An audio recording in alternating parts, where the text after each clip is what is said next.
The blood on her knees had long since dried when Adelaide Sutton realized her brother was bartering her away like livestock for the second time in 3 years. She pressed herself against the rough wooden wall of the saloon, 16 years old and trembling, listening to Vernon haggle over her price with a tobacco-stained prospector who kept eyeing the door where she stood hidden in the shadows of the late afternoon sun that beat down mercilessly on White River, South Dakota, in the summer of 1881. "She can cook, clean, and she does not talk back much," Vernon said, his voice carrying that particular blend of desperation and greed that Adelaide had come to recognize as the sound of her world crumbling. $50, and she is yours. Take her west to the mining camps. She will earn you back triple that in a season." The prospector spat a stream of brown juice onto the dusty floorboards. 30. She looks half-starved, and I have got expenses. Adelaide felt her stomach twist. The first time Vernon had tried this, she had been 13, barely a year after their parents had died from typhoid fever that swept through the Dakota Territory like a plague sent from an angry god. A freighter had agreed to take her to Deadwood, but his wagon had overturned crossing a swollen creek 2 miles outside of town, killing him instantly. She had walked back to Vernon's shack on the outskirts of White River, soaked and shaking, and he had beaten her for losing him the money, as if his greed was somehow her responsibility to fulfill. Now, 3 years later, and no less desperate, Vernon was at it again. Adelaide knew she could not survive a second attempt. Whatever man took her this time would make sure she could not simply walk away. She had grown in those 3 years, her body filling out despite the meager food Vernon provided, and she understood now what those hungry eyes meant when they looked at her. She understood what awaited her in those mining camps where men outnumbered women 50-1, and law was whatever the man with the biggest gun said it was. She needed to run, but where? She had no money, no horse, no family except the brother who saw her as nothing more than currency to fund his drinking and gambling. The territory stretched endlessly in all directions, unforgiving and brutal to those who wandered it unprepared. 40 and not a penny less, Vernon said. You will not find better merchandise in 3 territories. Adelaide squeezed her eyes shut, fighting back tears that would do her no good. She thought of her mother, who used to sing while hanging laundry, whose hands had been gentle when they braided Adelaide's hair. She thought of her father, who had taught her to read from his one precious book, a volume of poetry he had carried from Pennsylvania. They would be ashamed of what Vernon had become, ashamed of how he treated their only daughter. 35, the prospector said. Final offer. I have got 2 others willing to travel west for free just for the protection of the journey. Vernon's boots scraped against the floor as he shifted his weight. Adelaide could picture his face, that calculating expression that meant he was weighing his options, deciding whether his sister's life was worth holding out for $5 more. You have got yourself a deal, Vernon finally said. And Adelaide felt something inside her chest crack open like sun-baked earth. She did not wait to hear more. She turned and ran, her worn boots slapping against the wooden walkway as she fled down the main street of White River. The town was small, barely more than 20 buildings clustered along the White River itself, surrounded by the rolling prairie that stretched toward the Black Hills in the distance. Most folks made their living farming or ranching, supplying the prospectors and miners who still harbored dreams of striking it rich despite the treaty violations and increasing tensions with the Lakota, who had once called this land their own. Adelaide ran past the general store, past the church with its simple wooden cross, past the homes of people who had known her parents and now looked the other way when Vernon dragged her through town with bruises on her arms. No one interfered with a man's right to discipline his family, even when that family consisted of one orphan sister who deserved better than the cards life had dealt her. She ran until her lungs burned and her legs threatened to give out, following the river east out of town where cottonwood trees grew thick along the banks. She did not have a plan beyond putting distance between herself and Vernon, between herself and the prospector who had just purchased her like a mule or a bag of flour. The sun was beginning its descent toward the horizon when Adelaide finally collapsed beneath a mass of cottonwood, gasping for air and tasting blood in her mouth. Her stomach cramped with hunger. She had not eaten since yesterday morning, and that had been nothing more than a piece of stale bread Vernon had tossed at her before leaving for the saloon.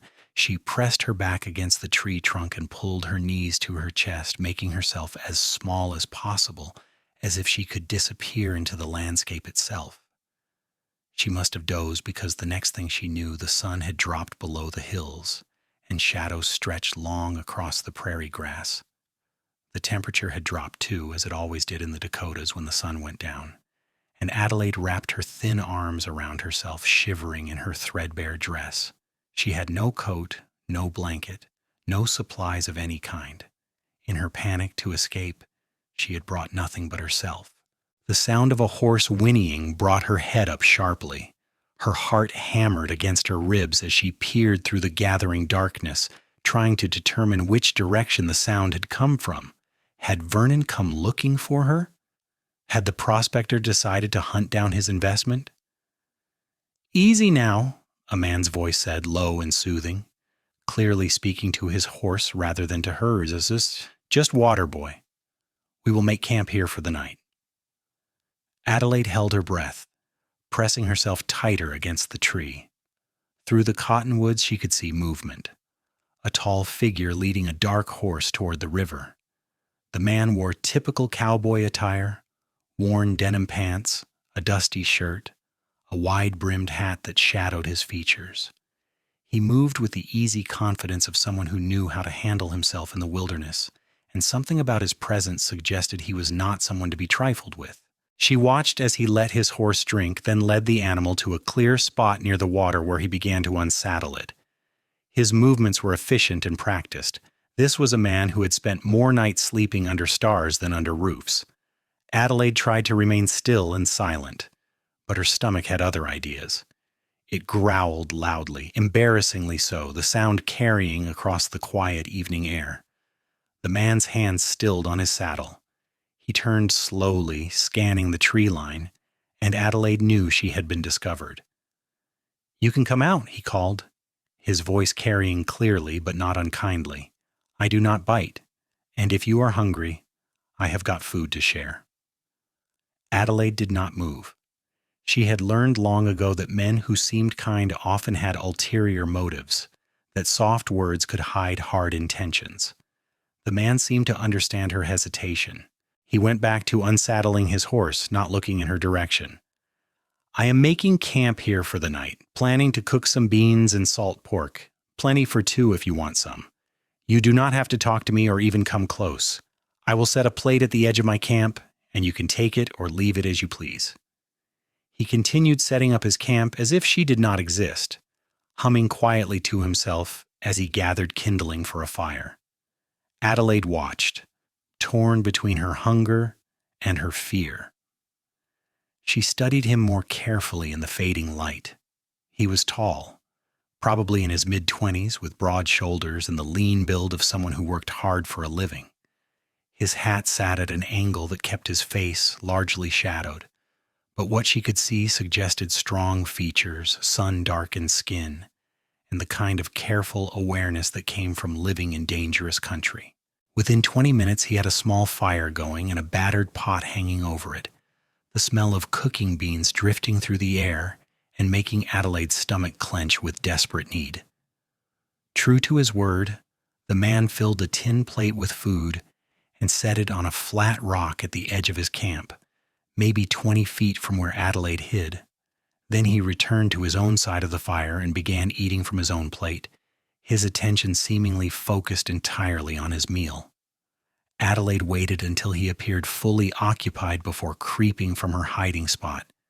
She moved as quietly as possible, expecting him to look up, to lunge for her, to reveal this for the trap it surely was, but he did nothing, just kept eating his beans as if he could not see her at all.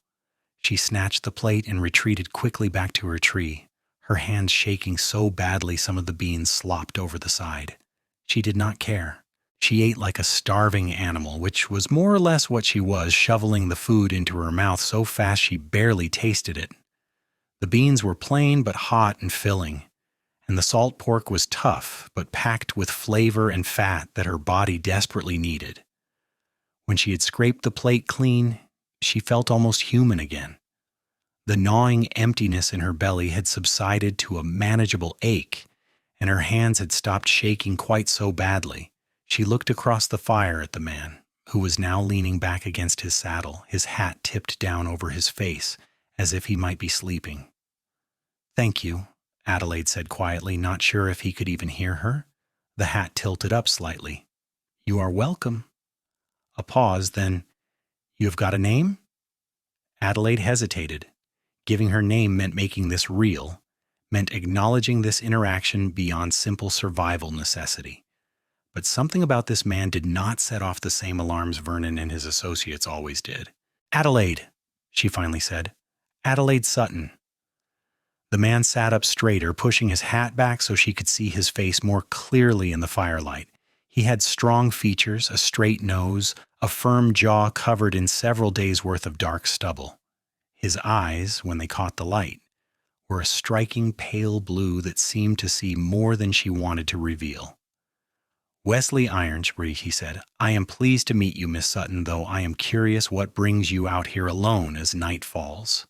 This is not exactly safe country for a woman traveling unprotected." "I am aware of that," Adelaide said more sharply than she intended. She softened her tone. "I am sorry. I do not mean to be rude after you shared your food. I just needed to get away from town." Wesley studied her for a long moment, and Adelaide had the uncomfortable feeling that he could see through her excuse to the desperate truth beneath. "You running from something? Or someone?" Adelaide did not answer, which was answer enough. Wesley nodded slowly, as if confirming something to himself. "I am going to speak plainly with you, Miss Sutton, because I think you need someone to speak plainly. It is going to be cold tonight, probably drop down near freezing. You do not have a coat or a blanket that I can see. You are welcome to sleep on the other side of my fire. I will stay on this side. I give you my word I will not touch you or bother you in any way. Come morning, we can figure out what to do next. Does that sound acceptable?" It should not have. Adelaide should have been terrified at the prospect of spending the night in a stranger's camp. But something in Wesley Irons's steady gaze and straightforward manner made her believe him. More importantly, she knew he was right about the cold. She would not survive a night without fire or shelter. "Why would you help me?" she asked. "You do not know me." Wesley's expression darkened for a moment, something painful flickering across his features. "Let us just say I know what it is like to be young and alone and desperate. I know what it is like to need help and have nowhere to turn. I am not much, Miss Sutton, but I am someone who will keep his word.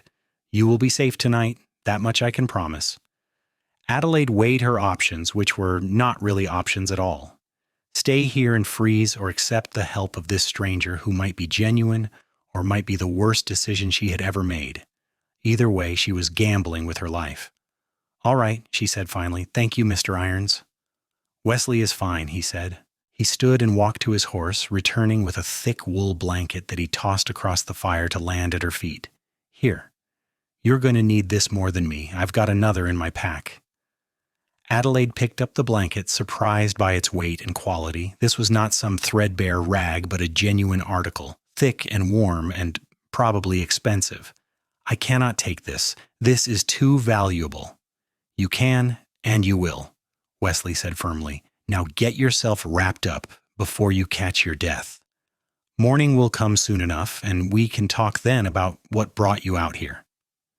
Adelaide wrapped the blanket around her shoulders, and the warmth was so immediate and complete that she nearly wept with relief.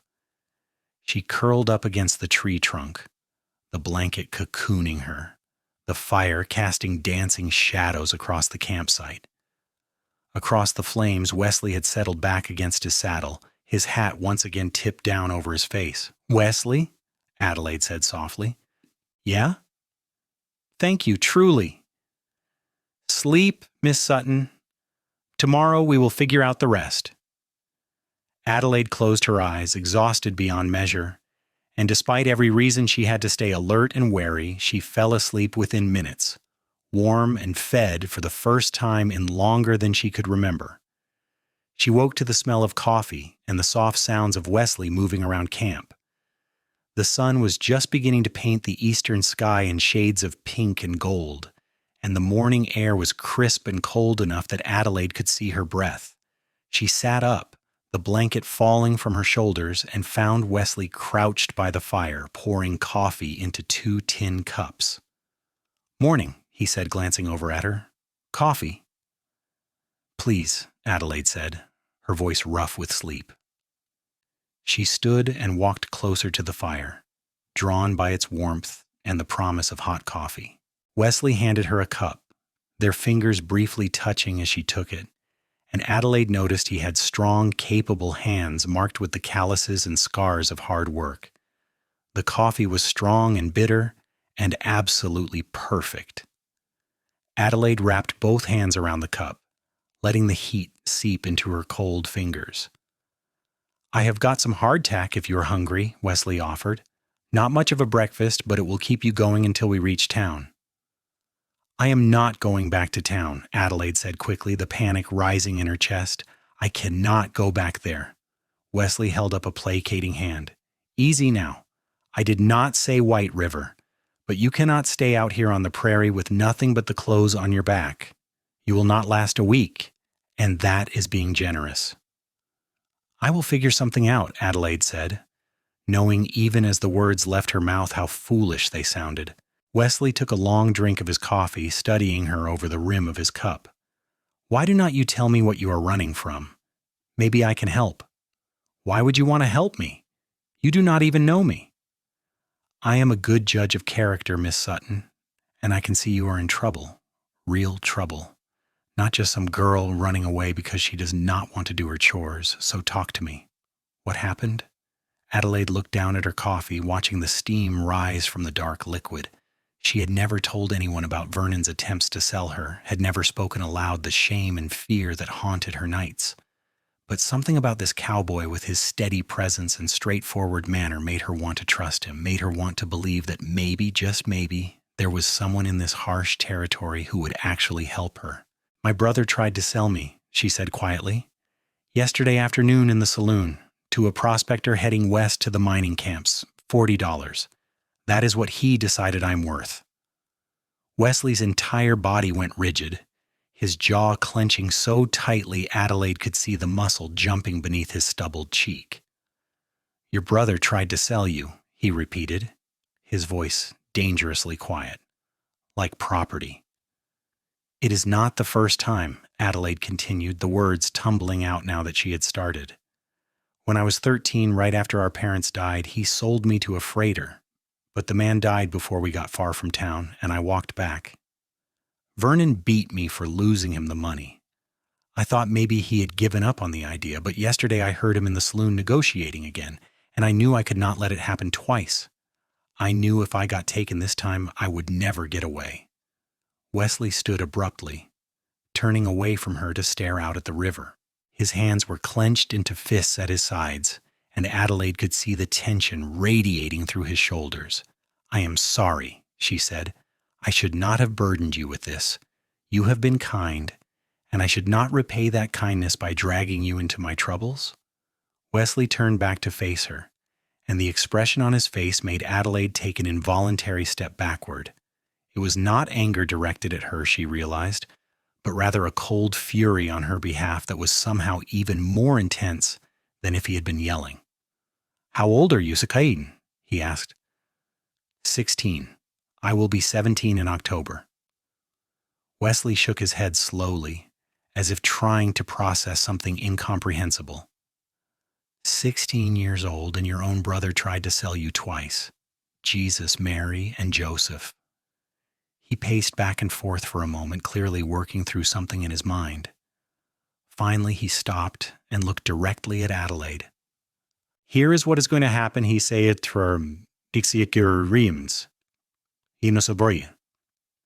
"We are going to ride back into White River together. I am going to have a conversation with your brother about his business practices, and I'm going to make absolutely certain he understands that you are no longer available for purchase. Then you are going to gather whatever belongings you have, and you are coming with me." Adelaide stared at him. "Coming with you where?" "I work at a ranch about 30 miles south of here, the Iron Cross. It is owned by a widow named Martha Henderson. She is a tough woman but fair, and she's been looking for someone to help with the household work since her last girl got married and moved to Rapid City. The pay is not much, but you would have a room of your own, 3 meals a day, and nobody would lay a hand on you. Martha would not stand for it." "You cannot just take me," Adelaide protested, even as hope flared in her chest. "Vernon is my legal guardian. He would have the law after you." Wesley's smile was thin and without humor. "Your brother sold you to a prospector yesterday, Miss Sutton. I do not think he's going to be running to the law to report you missing. And even if he did, Sheriff Coleman is a reasonable man. I think once he hears your story, he will see things my way." "But why?" Adelaide asked, her voice breaking. "Why would you do this for me? What do you get out of it?" Wesley's expression softened, and he moved closer, close enough that Adelaide could see the sincerity in those pale blue eyes. "I told you last night I know what it is like to be young and desperate. When I was 15, my father died and left me and my mother alone.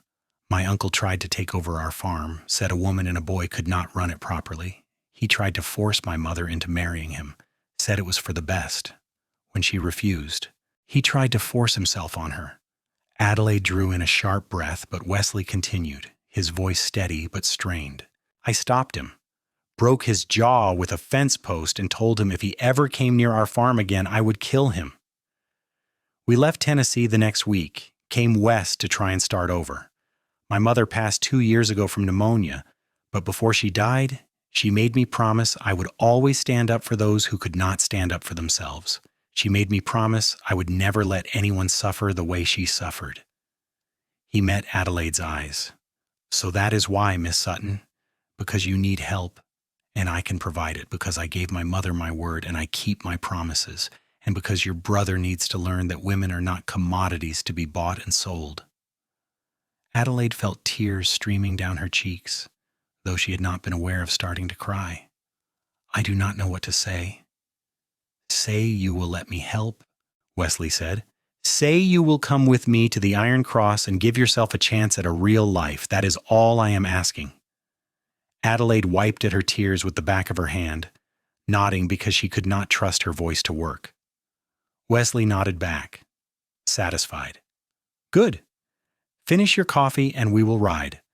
We want to catch your brother while he is sober, or at least as sober as he gets. Harder for him to argue when he is not falling down drunk." Within 30 minutes, they had broken camp and were riding double on Wesley's horse, a sturdy bay gelding named Rusty who seemed unbothered by the extra weight. Adelaide sat in front, acutely aware of Wesley's arms on either side of her as he held the reins, of the solid warmth of his chest against her back.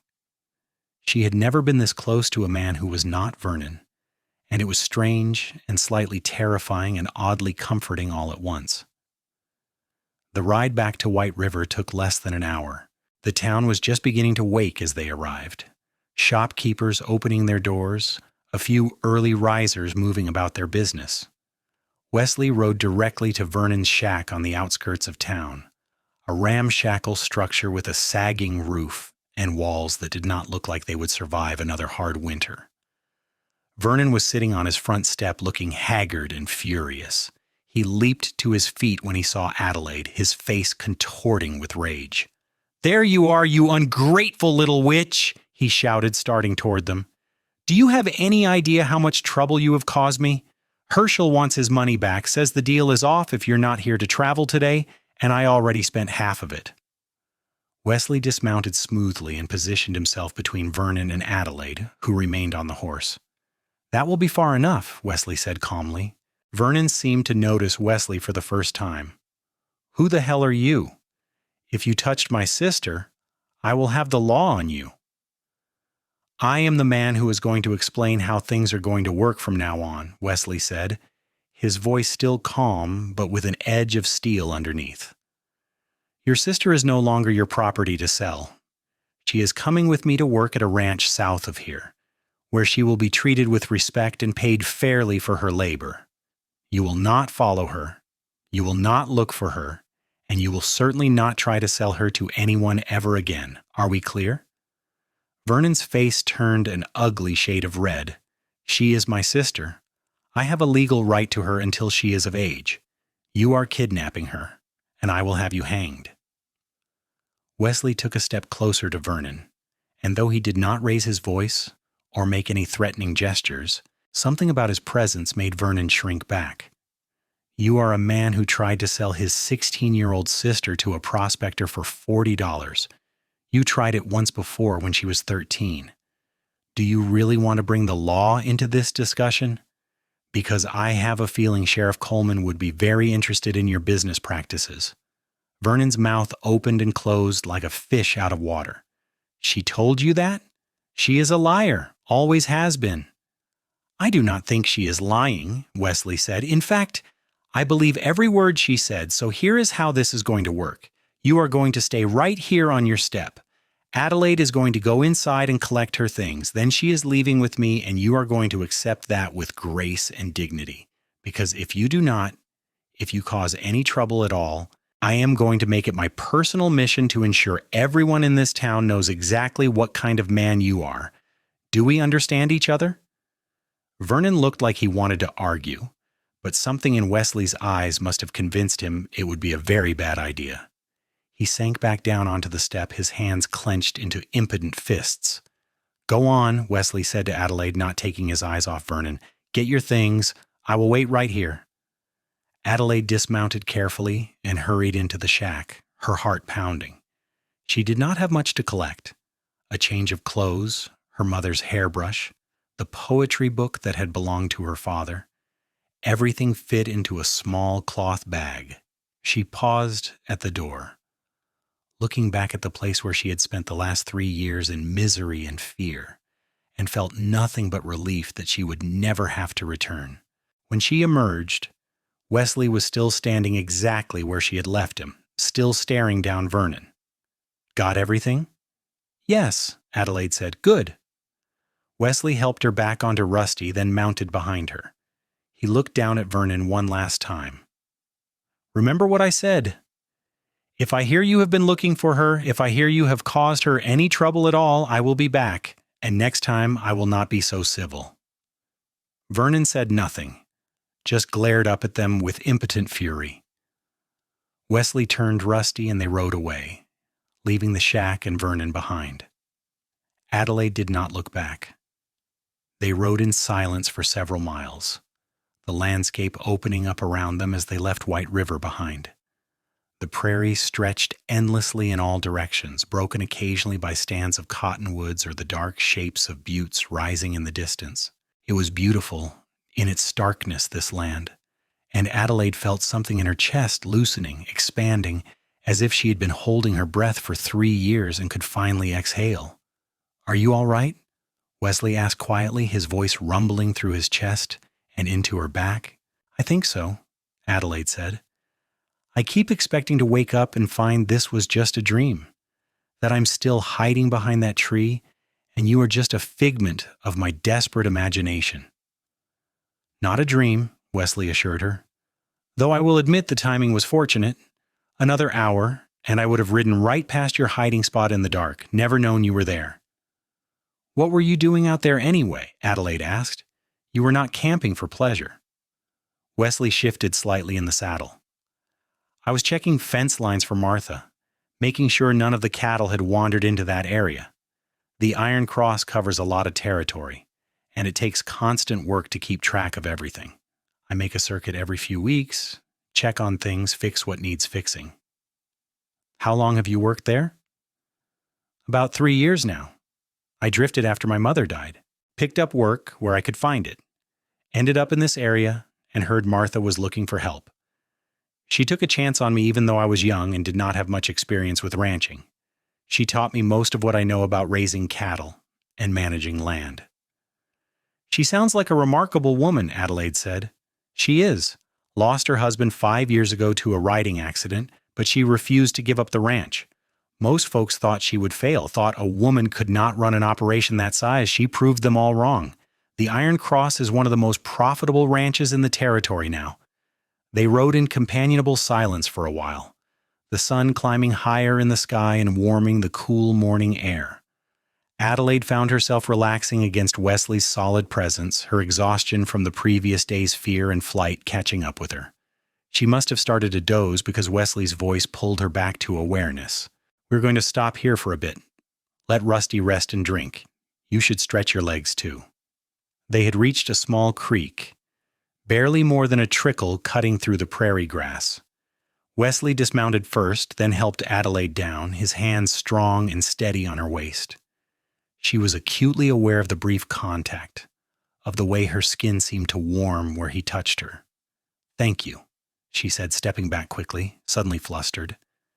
If Wesley noticed her reaction, he did not comment on it. He led Rusty to the water and let the horse drink, while Adelaide wandered a short distance away, needing a moment to collect herself. What was wrong with her? This man had saved her from a terrible fate, was taking her to safety and a job and a new life, and here she was getting strange, fluttery feelings just because he had helped her off a horse. She needed to get herself together. Wesley was being kind, nothing more. He had made a promise to his mother, and he was keeping it. That was all this was. She could not mistake basic human decency for something more, could not let herself develop feelings for a man who probably saw her as nothing more than a charitable duty. "Miss Sutton?" Wesley's voice pulled her from her spiraling thoughts. "Are you all right? You look troubled." "I am fine," Adelaide said quickly, "just thinking about everything that has happened. It is a lot to take in." Wesley nodded, accepting her explanation. "I imagine it is. Your whole life has changed in less than a day. That is not easy, even when the change is for the better." They remounted and continued riding, the landscape gradually changing as they moved south. The prairie gave way to more rolling hills, with more frequent stands of trees marking the courses of streams and creeks. Cattle began to appear, branded with the distinctive iron cross mark, grazing peacefully in the afternoon sun. "Martha's land starts here," Wesley explained. "The ranch house is still another hour or so, but all of this is Iron Cross territory, about 5,000 acres total, with around 800 head of cattle. We also keep a few dozen horses." "It sounds enormous," Adelaide said, trying to picture that much space. "It is a good-sized operation," Wesley agreed. "Keeps about a dozen men employed full-time, plus seasonal workers during roundup and branding. You will meet most of them eventually, though they spend most of their time out on the range. The ranch house is just Martha, her foreman Tom, the cook, and now you." "I hope I can do the work," Adelaide said nervously. "I can cook and clean, but I have never worked in a house that large." "Martha will teach you what you need to know. She is patient with folks who are willing to learn. It is the lazy ones she cannot abide." As they crested a rise, the ranch house came into view in the valley below. It was a substantial structure, built of wood and stone with a wide front porch and multiple outbuildings scattered around it. A barn, a bunkhouse, a smokehouse, and several others Adelaide could not identify. The whole compound was enclosed by a sturdy fence, and Adelaide could see several horses in a corral near the barn. "That is home," Wesley said, and Adelaide could hear the affection in his voice. "Just come on, let us go meet Martha." They rode down into the valley and through the main gate. Several ranch hands looked up from their work as they passed, curiosity evident on their weathered faces. Wesley raised a hand in greeting but did not stop, heading straight for the ranch house. A woman emerged onto the porch as they approached, and Adelaide immediately understood what Wesley had meant about Martha Henderson being tough. She was perhaps in her late 40s, tall and strongly built, with steel gray hair pulled back in a severe bun and sharp dark eyes that seemed to take in everything at once. She wore practical clothing, a simple dress covered by a leather apron, sturdy boots, and an expression that suggested she did not suffer fools gladly. "Wesley irons are—" she called out as they dismounted. "You were supposed to be back yesterday. I was starting to think you had gotten yourself lost or trampled by a bull." "Sorry, Martha, something came up that needed my attention." Wesley helped Adelaide down from the horse, keeping a steadying hand on her elbow as he made introductions. "Martha Henderson, this is Miss Adelaide Sutton. Adelaide, this is Martha Henderson, owner of the Iron Cross." Martha's sharp eyes moved from Wesley to Adelaide and back again, clearly reading more into the situation than either of them had said. "Something came up, did it? And this something resulted in you bringing home a girl who looks like she has not had a decent meal in weeks?" "It is a long story," Wesley said. "Can we talk inside?" Martha's expression softened fractionally as she looked at Adelaide, taking in the threadbare dress, the thin frame, the exhaustion evident in every line of the girl's body. "Of course, come inside. Both of you. I will put coffee on." The interior of the ranch house was comfortable and well-maintained, with sturdy furniture and clean floors. Martha led them to a large kitchen dominated by a massive wood stove and a long table that could easily seat a dozen people. She busied herself making coffee while Wesley and Adelaide sat down. "Now then," Martha said, setting cups in front of them, "tell me this long story of yours." Wesley laid out the facts plainly and without embellishment, finding Adelaide hiding by the river, learning about Vernon's attempts to sell her, the confrontation that morning. Martha listened without interrupting, her expression growing progressively darker. When Wesley finished, Martha turned her attention to Adelaide. "Is this all true, child? Your brother tried to sell you to a prospector?" Adelaide nodded, unable to find her voice. Martha's jaw tightened. "And the first time you were 13? Another nod. "Jesus, Mary, and Joseph," Martha muttered, echoing Wesley's earlier sentiment. She stood abruptly and began pacing the kitchen, her hands clenched at her sides. What is wrong with people in this territory? First that business with the Harrison girl last year, now this. Do men not understand that women are human beings, not livestock to be traded? She turned back to Adelaide, her expression fierce but not unkind. "Well, you are safe here, Miss Sutton. Nobody is selling you anywhere, not while you're under my roof. Wesley was right to bring you. I have been needing help with the household, and you look like you could use some feeding up and decent treatment." "Thank you, Mrs. Henderson," Adelaide said, her voice barely above a whisper. "I will work hard, I promise. I can cook and clean and do laundry. I will earn my keep." "I am sure you will," Martha said, her tone gentling. "But first things first. When was the last time you had a proper bath and a full meal?" Adelaide had to think about it. "I cannot remember." Martha nodded, as if this confirmed something. "Right, Wesley, you go tend to your horse, and then get back to whatever work you were supposed to be doing. Miss Sutton and I have matters to attend to. I will show her to her room, get her cleaned up and fed. We can discuss work duties tomorrow." Wesley stood, catching Adelaide's eye. "I will check on you later. Make sure you're settling in all right." "Thank you," Adelaide said, meaning it with her whole heart. "For everything." Wesley tipped his hat to her, then to Martha, and left through the back door. Adelaide watched him go, feeling suddenly bereft without his steady presence. "That one is a good man," Martha said, following Adelaide's gaze. "Found him 3 years ago, half-starved and desperate for work. He has been nothing but reliable since. Honest, hard-working, treats everyone with respect. There are not many like him." "No," Adelaide agreed quietly, "there are not." Martha studied her for a long moment, then smiled slightly. "Come on, then. Let us get you sorted.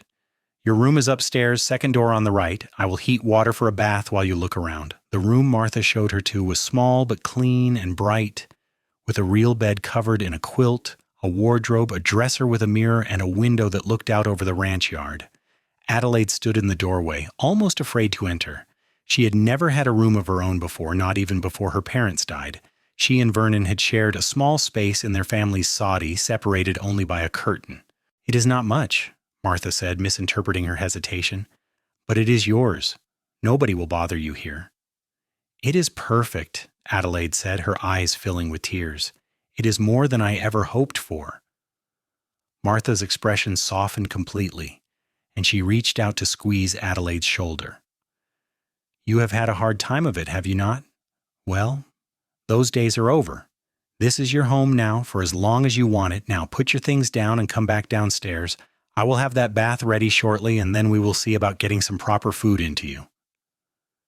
The next few hours passed in a blur of warm water and lavender soap, of having her hair washed and combed out properly for the first time in years, of Martha clucking over how thin she was and insisting she eat 2 full plates of beef stew with fresh bread.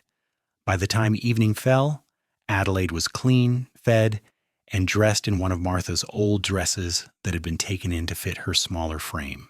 "Better," Martha said, looking her over with approval. "Much better. Now, you look exhausted, child. Go up to your room and sleep. Tomorrow is soon enough to talk about your duties." Adelaide climbed the stairs on legs that felt like lead, her body finally giving in to the exhaustion of the past day and a half. She had barely changed into the clean nightgown Martha had provided before she collapsed onto the bed, sinking into the soft mattress and clean sheets like they were heaven itself. She was nearly asleep when she heard the soft knock on her door. "Miss Sutton, it is Wesley. I just wanted to make sure you were all right." Adelaide wrapped a blanket around herself and opened the door. Wesley stood in the hallway, his hat in his hands, looking slightly awkward. "I'm sorry to bother you. I just wanted to check before I headed to the bunkhouse." "You are not bothering me," Adelaide assured him. "I am all right. Better than all right, actually. Martha has been wonderful." "Good. That is good." Wesley shifted his weight from foot to foot, clearly wanting to say something else. "What is it?" Adelaide asked gently. Wesley met her eyes. "I just wanted to make sure you understood that you are safe here, that I meant what I said about keeping my word. I will not let your brother or anyone else hurt you." Adelaide felt her throat tighten with emotion. "I know. I believe you. And Wesley? Thank you. I do not think I have said it enough, but thank you. You saved my life." Wesley's expression was serious. "You saved your own life by running, by being brave enough to take that chance. I just helped you along a bit. Now get some rest. Morning comes early on a ranch." He turned to leave, but Adelaide called after him. "Wesley?" He looked back. "I am glad your mother made you promise what you did. I am glad you keep your promises." Wesley smiled, the first genuine smile she had seen from him, and it transformed his face from handsome to something approaching beautiful. "So am I, Miss Sutton, so am I." Adelaide closed the door and returned to bed, her mind full of the day's events.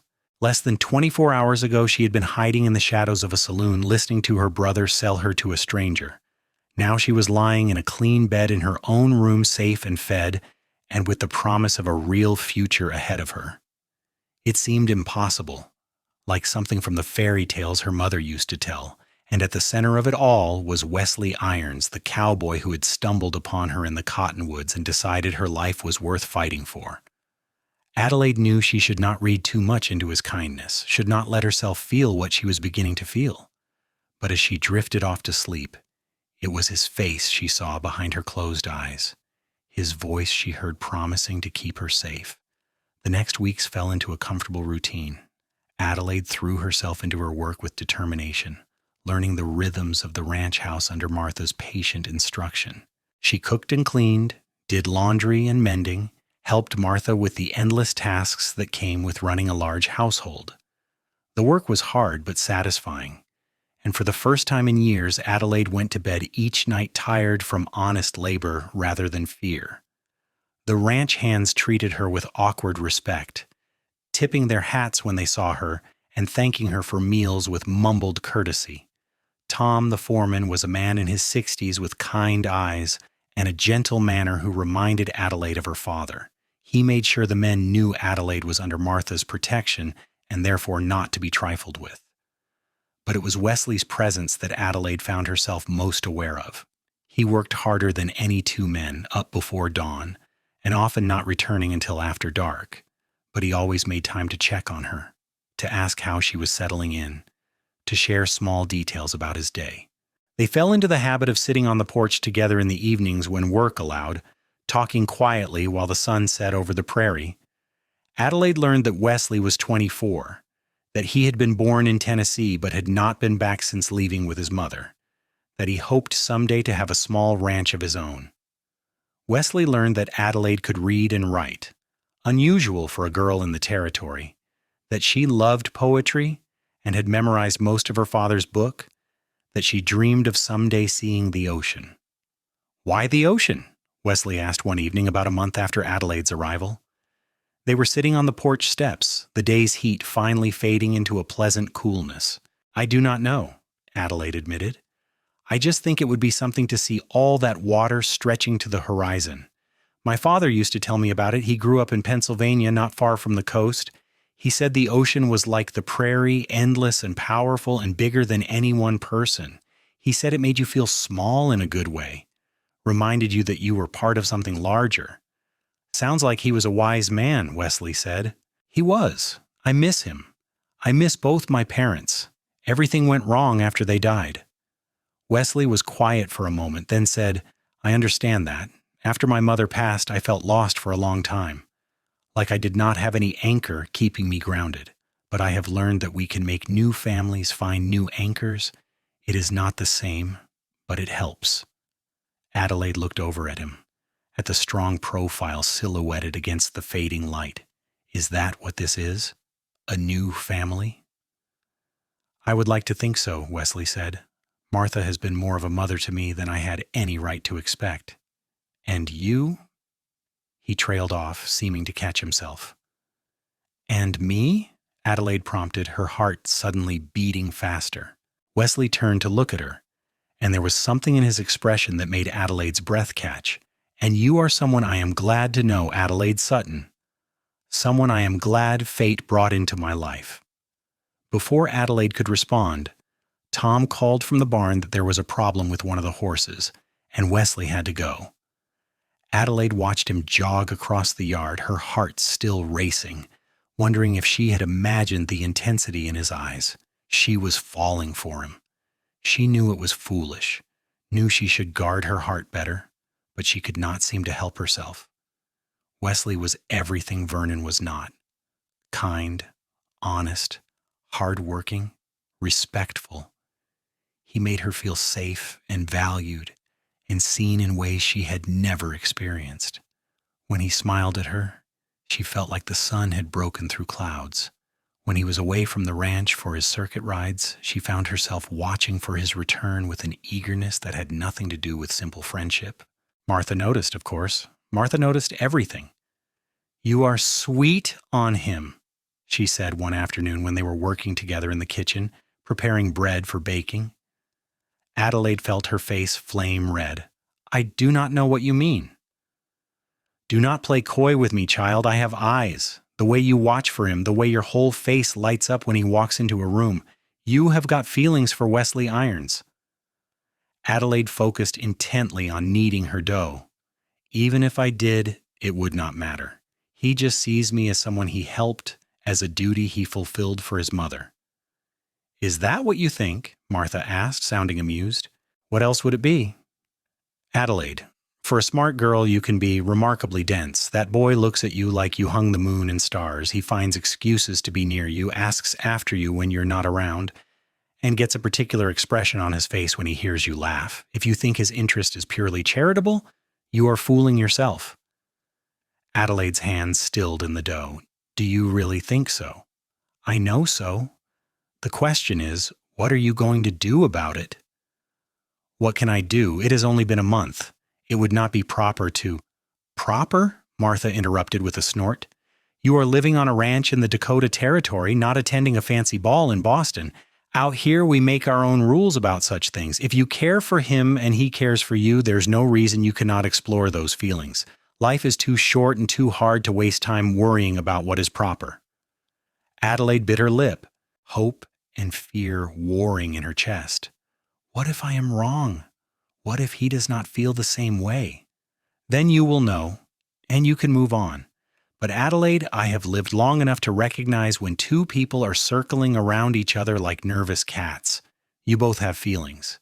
The only question is which one of you will be brave enough to admit it first."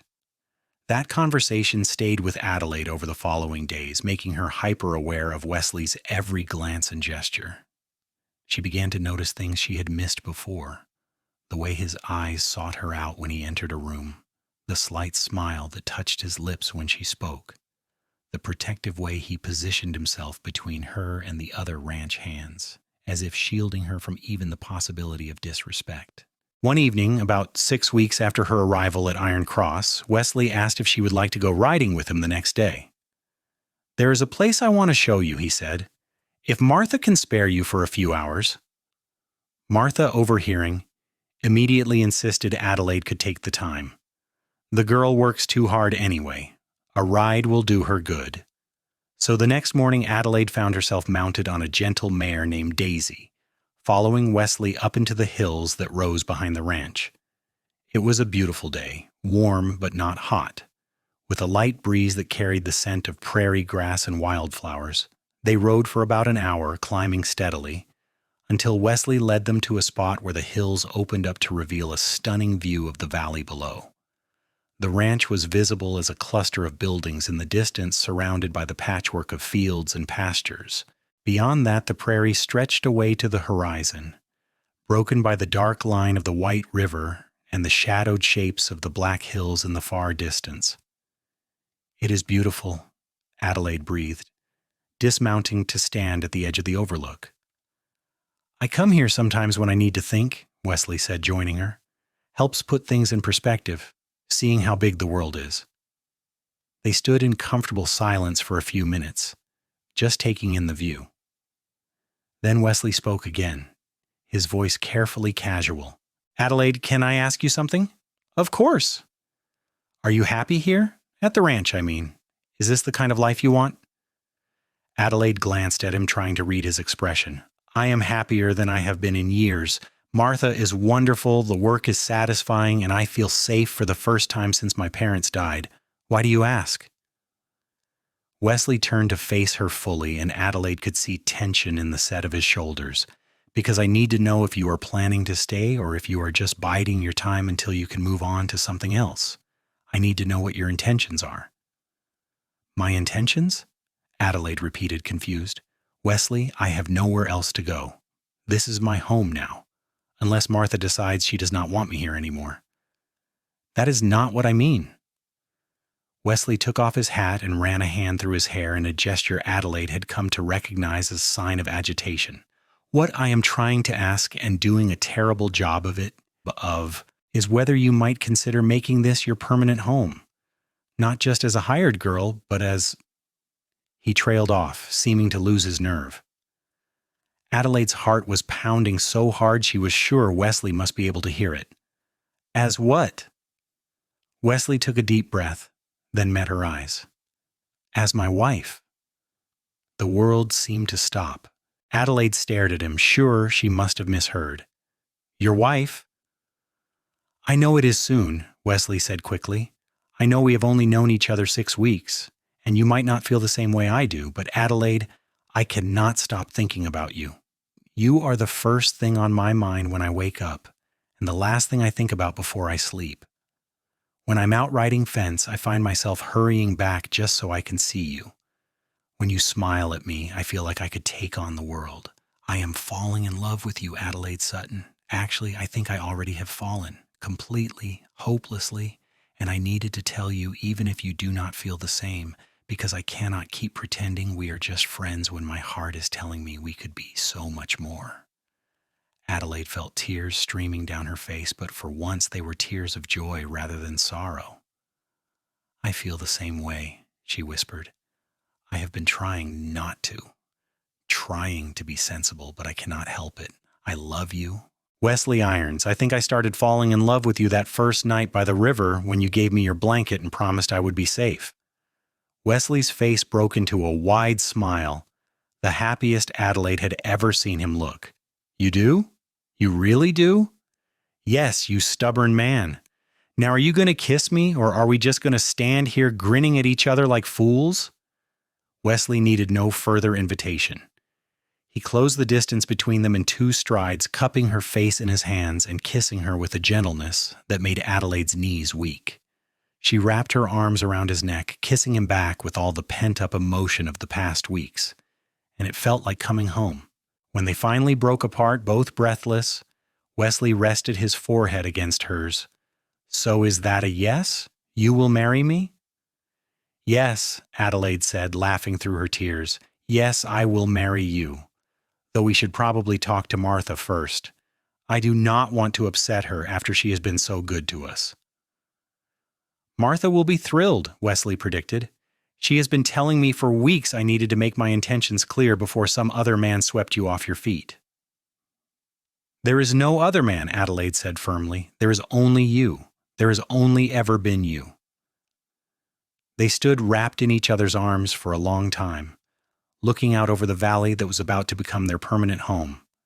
Adelaide thought about how far she had come in just 6 weeks, from a frightened girl hiding behind a saloon to a woman in love, about to marry a good man and build a life of her own choosing.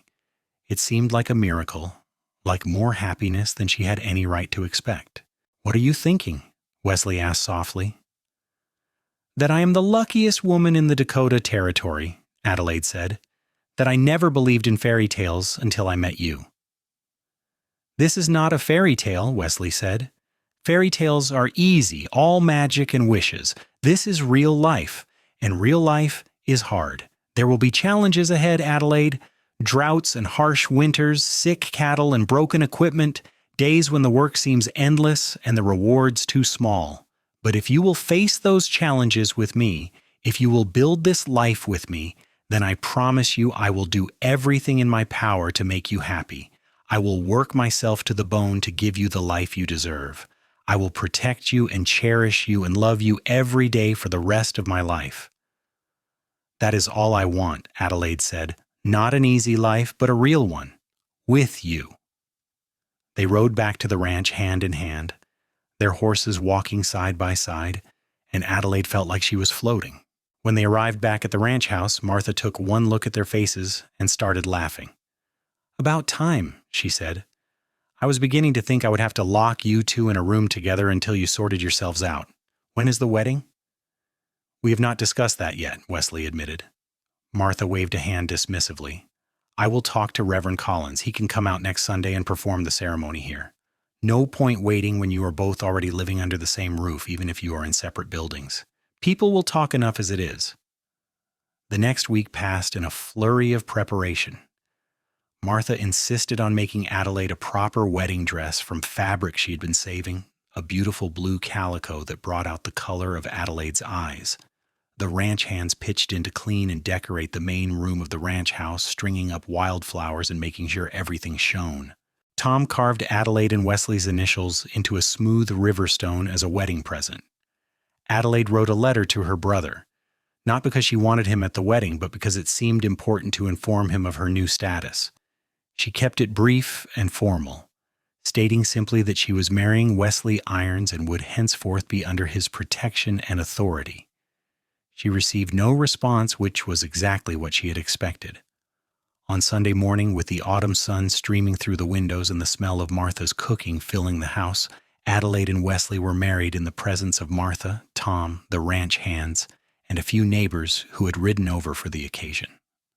Reverend Collins performed a simple ceremony speaking of commitment and partnership and the sacred bonds of marriage. When he pronounced them husband and wife, Wesley kissed Adelaide with such tenderness that several of the ranch hands had to look away, suddenly finding the floor very interesting. Adelaide felt her heart swell with so much love she thought it might burst. The celebration afterward was modest but joyful, with plenty of food and even some music when one of the ranch hands produced a fiddle. Adelaide danced with her new husband, with Tom, even with Martha, who grumbled about getting too old for such nonsense but smiled the whole time. As evening fell and the guests began to depart, Martha pulled Adelaide aside. "I have had the small cabin behind the barn cleaned out and furnished for you and Wesley. It is not much, just 2 rooms and a kitchen, but it will give you privacy to start your life together. You can stay on here working if you want, Adelaide, but you do not have to. You are Wesley's wife now, and he makes enough to support you both." Adelaide hugged the older woman fiercely. "Thank you, Martha, for everything. You saved my life just as surely as Wesley did." "Nonsense," Martha said gruffly, but Adelaide could see she was pleased. "Now go on, your husband is waiting for you." Wesley was indeed waiting, standing by the cabin door with a nervous expression that Adelaide found endearing. She took his hand, and they walked together into their new home. into the beginning of their life as husband and wife. The cabin was small but cozy, with a bed covered in quilts, a table and chairs, a wood stove, and a few shelves for their possessions. Someone, probably Martha, had left wildflowers in a jar on the table and made sure the stove was lit so the room was warm. "It is perfect," Adelaide said, looking around. "Are you sure?" Wesley asked. "I know it is not much. Someday I will build you a bigger house, give you more—" Adelaide silenced him with a kiss. "This is more than enough. You are more than enough. I do not need a big house or fancy things. I just need you." Wesley pulled her close, resting his chin on top of her head. "I still cannot believe you are my wife. I keep thinking I'm going to wake up and find this was all a dream." "If it is a dream, then we are both dreaming it," Adelaide said, "and I never want to wake up." That night, as they lay together in their marriage bed, wrapped in each other's arms, Adelaide thought about the journey that had brought her here. 6 weeks ago, she had been running for her life, desperate and alone, with no hope for the future. Now she was lying beside a man who loved her in a home of her own, with a whole life stretching out before her full of possibility. "Wesley," she whispered into the darkness. Do you think we will always be this happy?" Wesley tightened his arms around her. "I think happiness takes work, just like everything else worth having. There will be hard days, Adelaide, but yes, I think as long as we face them together, as long as we choose each other every day, then we will be happy. I will make sure of it." "I will hold you to that promise," Adelaide said, smiling against his chest. "Good. I want you to. Hold me to all my promises. That is what marriage is, right? Two people making promises and then spending their lives keeping them." Adelaide fell asleep that night feeling safe and loved and hopeful for the future, all things she had thought she would never feel again. True to Wesley's prediction, life on the ranch was not always easy. That first winter was harsh, with snow piling high and temperatures dropping so low that water froze in the buckets overnight. Adelaide learned to cook for a bunkhouse full of hungry men when Martha came down with influenza and was bedridden for 2 weeks. Wesley worked from dawn until well past dark, breaking ice on water troughs and hauling feed to cattle who could not forage through the deep snow. But through it all, they had each other. Adelaide would wait up for Wesley no matter how late he worked, making sure there was hot coffee and warm food waiting. Wesley would take time he did not really have to chop extra wood for their cabin stove, to surprise Adelaide with small gifts he found or made. A perfectly smooth stone from the river, a carving of a horse he worked on in the evenings, a ribbon he bought on a rare trip to town. Spring came eventually, as it always did, bringing relief and renewal. The snow melted, the grass turned green, and wildflowers bloomed across the prairie. Adelaide discovered she was pregnant in May, and Wesley's joy was so complete and unrestrained that he picked her up and spun her around, despite her laughing protests that he would make her dizzy. "We are going to have a baby," he kept saying as if he could not quite believe it. "Adelaide, we are going to be parents." "I know," Adelaide said, her own happiness bubbling over. "Are you ready for this?" "Absolutely not," Wesley admitted. "But I cannot wait anyway." Their son was born in January of 1882 during another harsh winter, but in the warmth and safety of their cabin with Martha attending as midwife. They named him William after Wesley's father, and he was perfect. 10 fingers, 10 toes, a healthy set of lungs, and his father's blue eyes. Wesley held his son with such careful reverence that Adelaide felt tears streaming down her face. "He is beautiful," Wesley whispered. "Adelaide, we made a person. An actual person." "We did," Adelaide agreed, exhausted but elated. "And he is going to be so loved. So incredibly loved." William was indeed loved, doted on by his parents, by Martha, by Tom, even by the rough ranch hands who took turns carving him toys and teaching him to recognize different animals as soon as he could focus his eyes. He was a happy baby who grew into an adventurous toddler, and Adelaide and Wesley's life revolved around him and the ranch and each other. 2 years after William's birth, Adelaide gave birth to twin girls, Emma and Eleanor, who were as different as night and day despite being identical in appearance. Emma was quiet and thoughtful, content to sit and watch the world. Eleanor was energetic and bold, into everything the moment she could crawl. Wesley joked that they needed to attach bells to Eleanor so they could keep track of her. "I think she takes after you," Adelaide teased one evening as they watched their 3 children play in the yard. William, now 3, was trying to teach his baby sisters to stack blocks with limited success since Eleanor kept knocking them down.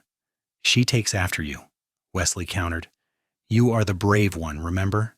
You are the one who ran away rather than accept what your brother tried to force on you." Adelaide leaned against her husband's shoulder, content. "We are both brave. That is why we work." "Among other reasons," Wesley said, kissing the top of her head.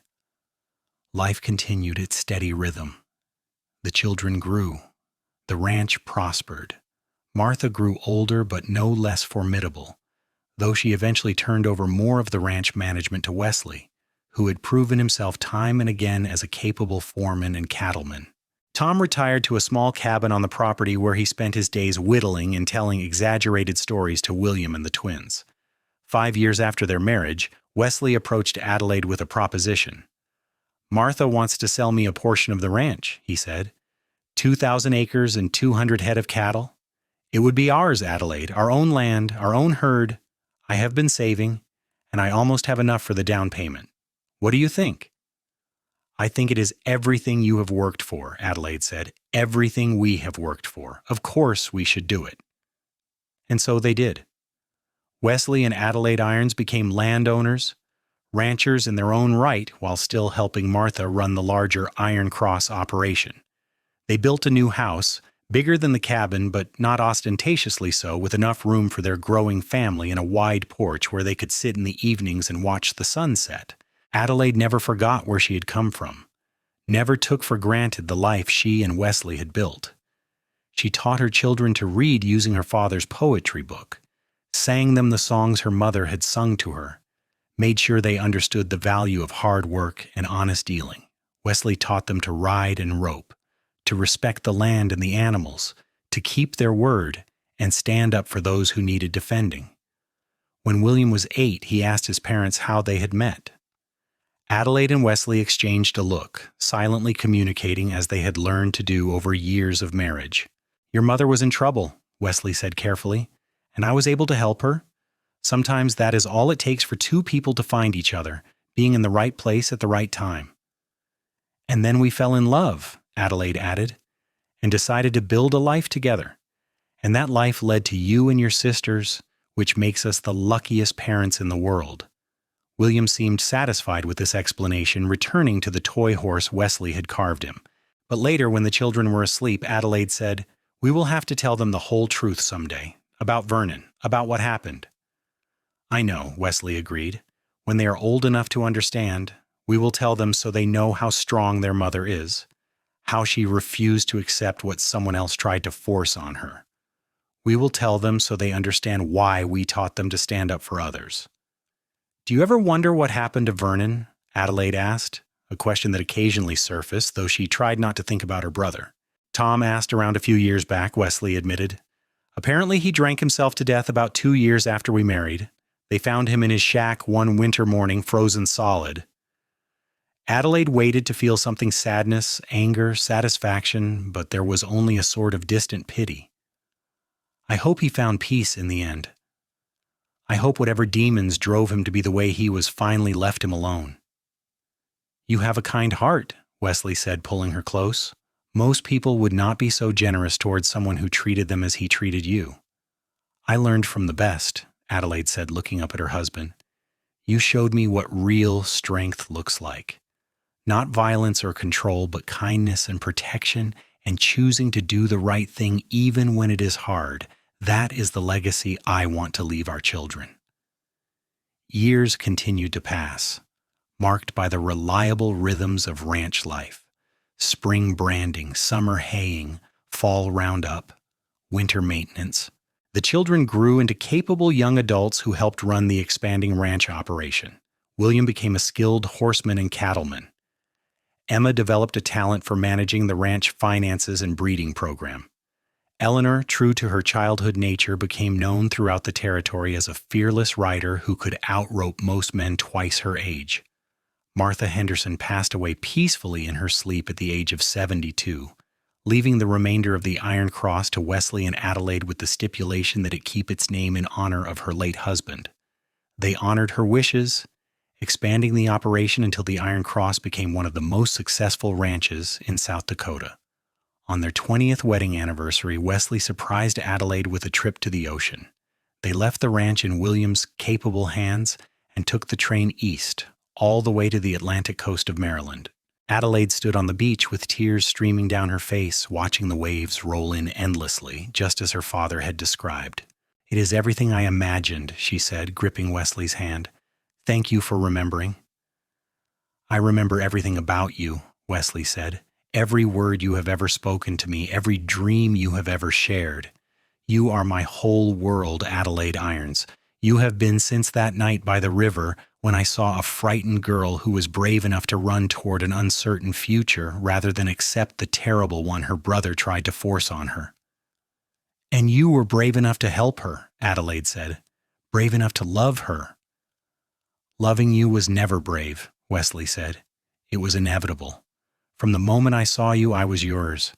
I will be yours until the day I die and beyond, if such things are possible."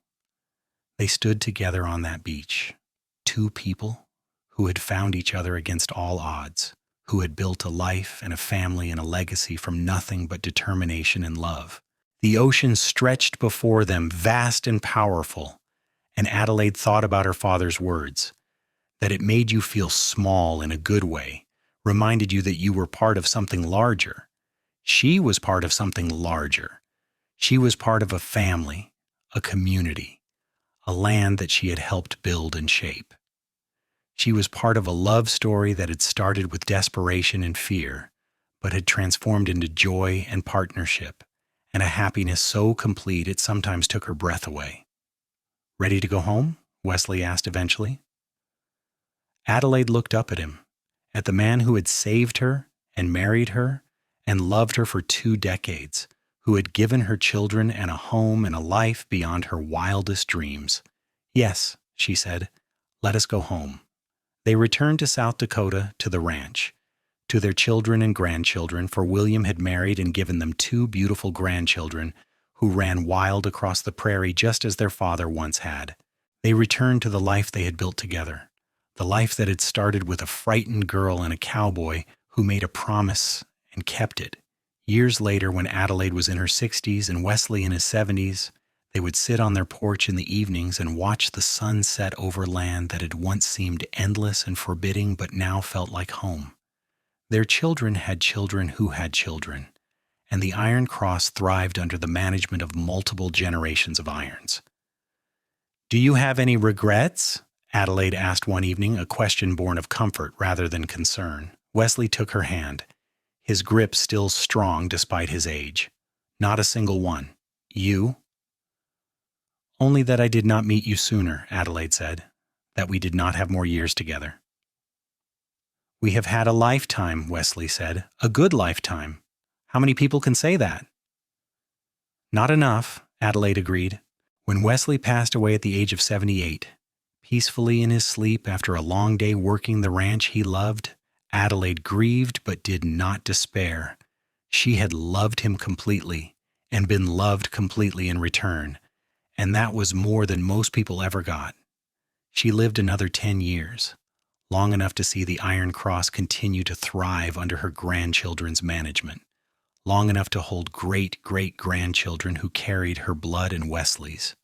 On her last day, surrounded by family in the home Wesley had built for her, Adelaide closed her eyes and thought about the journey her life had taken. She thought about the terrified 16-year-old hiding behind a saloon, listening to her brother sell her future. She thought about running through the prairie grass, desperate and alone. She thought about a cowboy appearing out of the darkness, offering food and protection and ultimately love. She thought about building a life from nothing, about children and grandchildren and the land that had become her inheritance. She thought about Wesley's promise made on that first night and kept every day for over 50 years. You will be safe. I give you my word. He had kept that word. He had kept all his words. And in doing so, he had given her everything: safety, love, family, home. He had given her a life worth living. Adelaide Sutton Irons died peacefully at the age of 86, surrounded by people who loved her, in a home she had helped build, on land she had helped tame. Her legacy lived on in her descendants, in the ranch that bore the Iron Cross brand, in the values she and Wesley had instilled in generation after generation. And sometimes, on quiet evenings when the wind blew just right across the South Dakota prairie, folks swore they could hear two voices laughing together, a man and a woman who had found each other against all odds and built something beautiful that would last long after they were gone. A cowboy and the girl he saved, who saved him right back. Their love story written into the very land itself, enduring and true and permanent as the hills that surrounded the place they called home.